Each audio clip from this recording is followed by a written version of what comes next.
하갈은 아브라함의 아내 사레 소유인 이집트 출신의 여종입니다. 사레가 아기를 출산하지 못하자 사레는 남편 아브라함에게 하갈과 동침하여 집안의 대를 이어가라고 합니다. 그때가 아브라함과 사레가 가나안 땅으로 이주해 온 지 10년이 지난 뒤라고 하니 아브라함이나 사레도 무던히 아기를 기다렸다고 볼 수 있습니다. 그러나 더 이상 임신 가능성을 기대할 수도 또 마냥 기다릴 수도 없다고 판단한 것인지, 아니면 아브라함과 자신을 통해서 큰 민족을 이루겠다고 하신 하나님의 약속 더 이상 믿을 수 없다고 생각한 것인지 모르지만, 사레는 아브라함에게 자신의 몸종인 하갈을 취하게 합니다. 몸종인 하갈은 선택권이 없습니다. 하갈은 자신의 사랑과 자신의 운명을 스스로 결정할 권한이 없었던 것이죠. 몸종이었기 때문입니다. 그런데 하갈이 임신을 합니다. 부족장의 대를 이을 맏아들을 임신하자 하갈이 본부인이며 자기 여주인인 사레를 깔보기 시작합니다. 사레는 남편에게 따지듯 항의하죠. 내가 받은 이 고통, 당신이 책임을 져야 합니다. 나의 종을 당신 품에 안겨주었더니 그 종이 자기가 임신한 것을 알고서 나를 멸시합니다. 주님께서 당신과 나 사이를 판단하여 주시면 좋겠습니다. 하갈이 임신한 것으로 봐 불임의 책임은 사라에게 있는 것 같은데, 오히려 사레가 아브라함에게 책임을 묻는 것을 보면 사레는 본부인으로서의 권위와 권한을 지키는 매우 당당한 여인으로 보입니다. 오히려 아브라함은 소극적인 인물입니다. 아브라함은 사라에게 말하죠. 하갈은 당신의 종이니 당신 마음대로 할 수 있지 않소? 당신 좋을 대로 그렇게 하기 바라오. 이 말이 떨어지자마자 사레는 하갈을 학대합니다. 학대를 못 견딘 하갈, 임신한 무거운 몸을 이끌고 사막으로 도망가죠. 수르로 가는 길목, 사막에 우물가에 임신하여 무거운 몸을 쉬고 있는 하갈에게 천사가 나타납니다. 그리고 여주인 사라에게 돌아가서 그녀에게 복종하며 살라고, 그리고 아들을 낳을 터이니 그 이름을 이스마엘이라고 하라고 말합니다.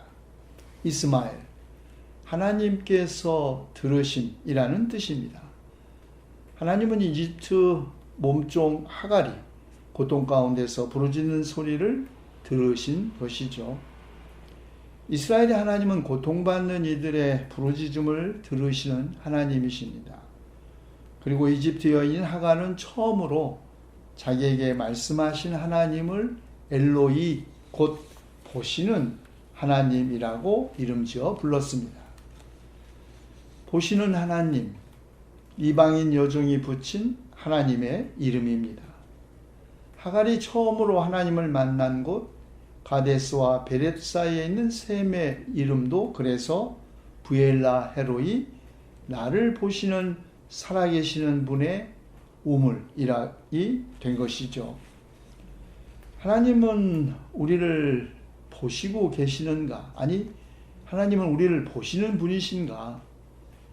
하나님은 우리의 절규를 들으시는 하나님이신가? 우리가 울부짖으면 그 울부짖음을 들으시고 응답하시는 분이신가? 그러나 우리의 대부분의 일상은 하갈의 이런 고백을 승인할 수 없게 합니다.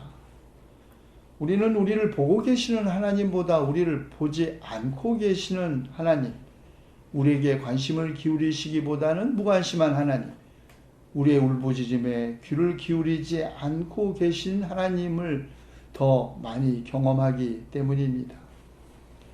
그러나 만약 하나님께서 우리를 보고 계시다면 과연 하나님은 어떻게, 그리고 어디에서 우리를 보고 계신다는 말일까요?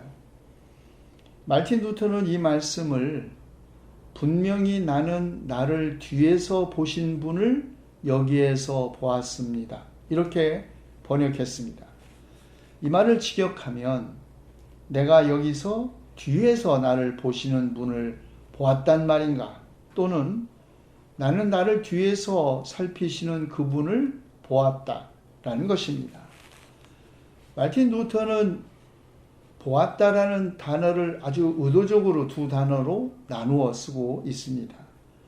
한 단어는 seen, 그리고 다른 하나는 하나님이 보시는 것은 unseen이라는 동사를 쓴 것이죠. 본다 라는 의미는 똑같지만 unseen은 훨씬 더 가까이, 훨씬 더 직접적이고 능동적이고 인격적으로 본다는 뉘앙스를 가지고 있습니다. 우리가 하나님을 보는 것보다 하나님이 우리를 보실 때 훨씬 더 직접적이고 능동적이고 또 인격적으로 우리를 보신다는 것이죠. 하갈이 만난 하나님은 보시는 하나님, 다시 말해서 뒤에서 살피시는 하나님이라는 것입니다. 참으로 놀랍지 않습니까? 우리는 대부분 하나님이 우리 앞에서 우리를 보시면서 인도하신다고 생각합니다. 그런데 하갈이 만난 하나님은 우리 앞이 아니라 우리의 뒤에서 우리를 보시고 보살피시면서 인도하신다는 것입니다. 빛은 우리 앞에서 우리를 비추면 눈이 부셔 앞을 볼 수 없습니다. 우리 등 뒤에서 비출 때 오히려 우리는 앞을 더 잘 볼 수 있죠. 그러나 빛이 우리의 등 뒤에서 비추면 언제나 길 위에 우리 자신의 그림자가 생깁니다. 빛이 인도하는 길 위에도 그림자는 있는 법입니다. 그 누구의 그림자도 아닌 우리 자신의 그림자가 언제나 우리와 함께 가는 것이죠. 우리가 종교를 가지고 있다고 해서 또 하나님을 믿는다고 해서 우리의 삶이 언제나 빛처럼 환하고 빛난 것은 아닙니다.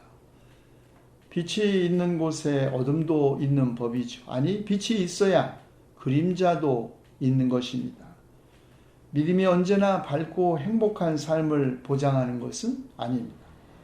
믿음은 모든 불행을 없애거나 모든 불행을 피해갈 수 있는 비밀스러운 길을 우리에게 알려주는 것이 아니라 그 불행, 극복할 수 있는 힘을 우리에게 주는 것이죠. 하갈은 여주인인 사라의 집으로 돌아갑니다. 사라의 질투와 학대가 기다리고 있는 곳. 그러나 하갈은 이미 혼자가 아니죠. 배 안에는 아브라함의 가문을 이어갈 아들 이스마엘이 함께 있습니다. 하나님은 이방인 여종의 몸을 통하여 또 다른 위대한 한 부족을 이룰 것을 약속하십니다. 믿음은 보이지 않는 것을 확신하는 것이요 바라는 것의 실상이라고 히브리서 기자가 말했듯이 바라는 것은 아직 이루어지지 않았고 보이지 않는 것은 아직 현실이 아니지만 믿음은 보이지 않는 것을 이미 본 것처럼 이루어지지 않은 미래를 이미 이루어진 현재로 확신하고 살게 하는 힘입니다. 그래서 하갈은 다시 사라의 질투 학대가 기다리는 일상으로 돌아간 것이죠. 그녀가 만난 하나님, 보시는 하나님이시기 때문입니다. 사람이 손으로 만든 우상은 눈이 있어도 볼 수 없고 입이 있어도 말하지 못하고 발이 있어도 걷지 못하고 목구멍이 있어도 소리를 내지 못하지만 살아계신 하나님, 이방인 여인인 하갈의 고통을 보시고 그녀의 부르짖음을 들으시고 새로운 미래를 약속하셨습니다.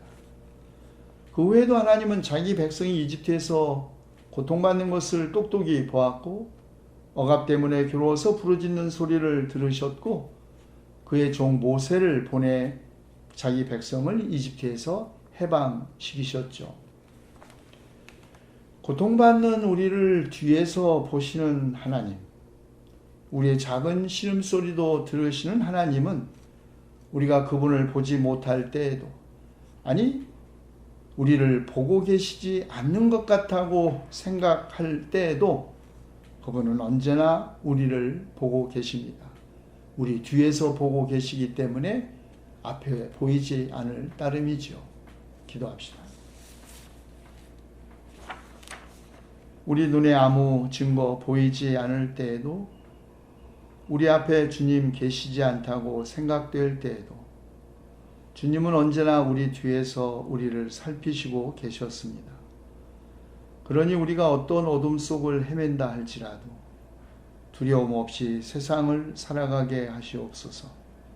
우리 주 예수 그리스도의 이름으로 기도하옵나이다. 아멘.